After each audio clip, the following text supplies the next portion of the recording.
Selamat pagi anak-anakku semua, semoga kalian dalam keadaan sehat-sehat. Pada minggu yang lalu kita telah membahas tentang katabolisme, yaitu proses pemecahan molekul glukosa. Pada hari ini, kita akan membahas tentang anabolisme. Apa itu anabolisme?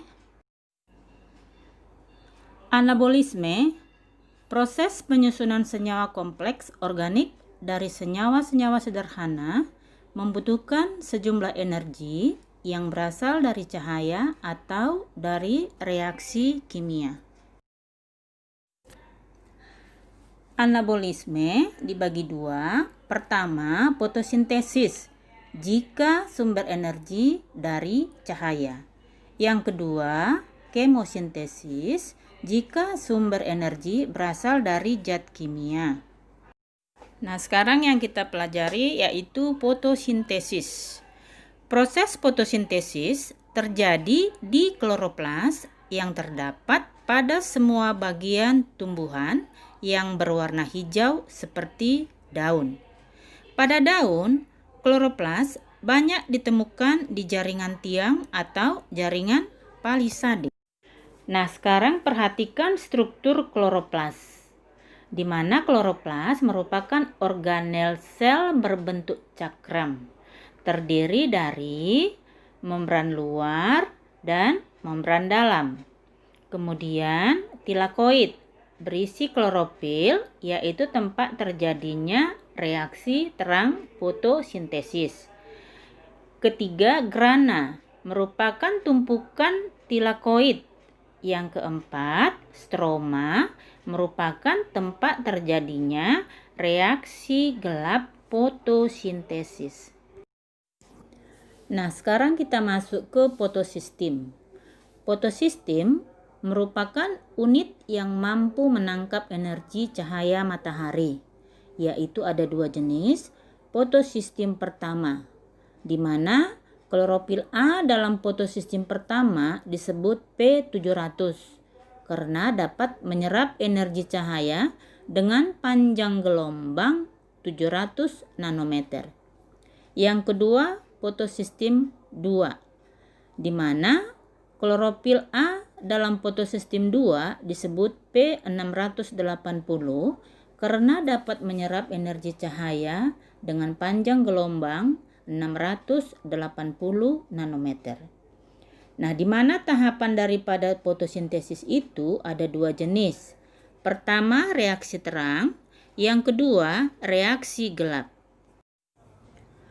Reaksi terang adalah reaksi yang menggunakan energi cahaya menjadi energi kimia berupa ATP dan NADPH.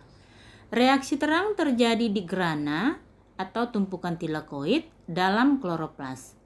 Dalam reaksi terang terdapat dua rute aliran elektron, yaitu reaksi terang non-siklik dan reaksi terang siklik. Perhatikan skema berikut. Reaksi terang non-siklik. Klorofil A pada fotosistem 2 menyerap cahaya sehingga terjadilah fotolisis atau pemecahan oleh cahaya. Fotolisis H2O dengan bantuan cahaya akan melepaskan elektron terurai menjadi dua ion hidrogen dan satu atom oksigen. Satu atom oksigen akan bergabung dengan atom oksigen lainnya membentuk O2 atau oksigen. Elektron yang dilepaskan air akan ditangkap oleh klorofil A+, sehingga klorofil A menjadi normal kembali. Fotosistem 2 akan menangkap elektron dan dialirkan ke plastokinon, kemudian ke kompleks sitokrom dan ke plastosianin atau Fc. Bersamaan dengan peristiwa tersebut, cahaya juga diserap oleh klorofil pada fotosistem 1 sehingga klorofil A menjadi klorofil A+ atau teroksidasi. Elektron dari plastosionin ditangkap oleh klorofil A+ fotosistem 1 sehingga klorofil A fotosistem 1 menjadi normal kembali. Setiap perpindahan elektron menghasilkan energi yang digunakan oleh membran tilakoid untuk menyusun ATP. Reaksi penyusunan ATP disebut fotofosforilase. Elektron yang dilepas oleh klorofil A fotosistem 1 pada saat terkena cahaya diterima oleh akseptor elektron primer fotosistem 1. Elektron dari akseptor primer fotosistem 1 dialirkan ke rantai transport elektron yang terdiri atas peredoksin atau FD. Elektron dari peredoksin dialirkan oleh enzim NADP+.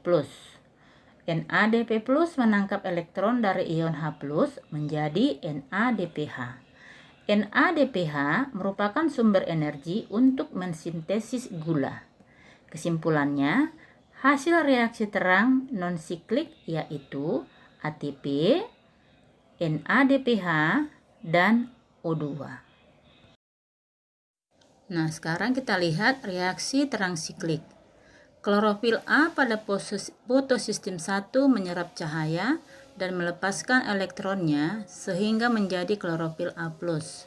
Elektron berenergi tinggi dari klorofil A dilepaskan kemudian ditangkap oleh akseptor primer fotosistem 1. Elektron pada akseptor primer fotosistem 1 dialirkan ke FD atau peredoksin.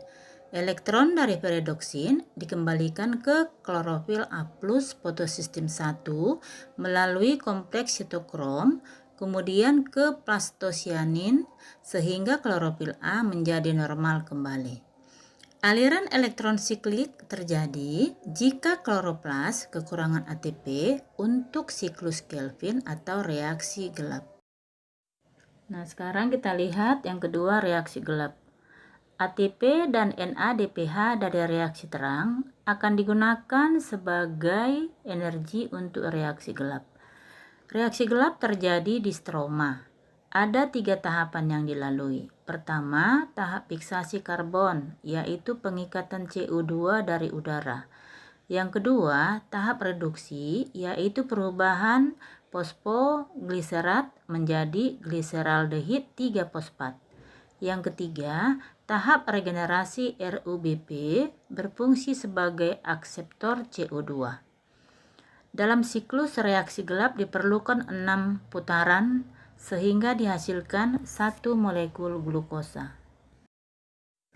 Faktor-faktor yang mempengaruhi fotosintesis: pertama, intensitas cahaya, 2, panjang gelombang, 3, konsentrasi CO2, 4, suhu, 5, ion anorganik, 6, zat inhibitor. Untuk hari ini sampai di sini dulu pertemuan kita. Semoga anak-anak ibu sudah mengerti tentang fotosintesis yang terjadi pada tumbuhan. Terima kasih, sampai bertemu minggu depan.